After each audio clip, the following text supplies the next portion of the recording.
নমস্কার। কবি সুকান্ত ভট্টাচার্যের ছাড়পত্র। যে শিশু ভূমিষ্ঠ হলো আজ রাত্রে, তার মুখে খবর পেলুম সে পেয়েছে ছাড়পত্র এক নতুন বিশ্বের দ্বারে। তাই ব্যক্ত করে অধিকার জন্মমাত্র সুতীব্র চিৎকারে।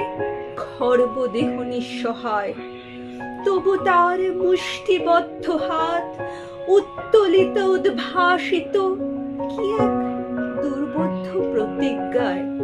সে ভাষা বোঝে না কেউ, কেউ হাসে, কেউ করে মৃদু তিরস্কার।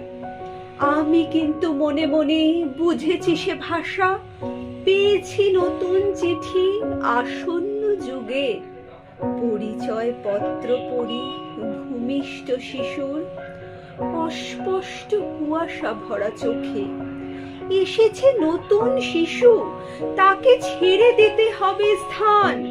জীর্ণ পৃথিবীতে ব্যর্থ মৃত আর ধ্বংসস্তূপ পিঠে চলে যেতে হবে আমাদের।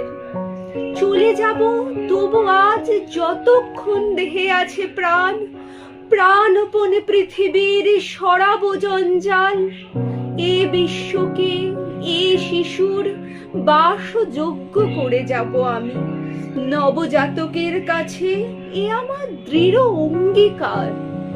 অবশেষে সব কাজ সেরে আমার দেহের রক্তে নতুন শিশুকে করে যাব আশীর্বাদ। তারপর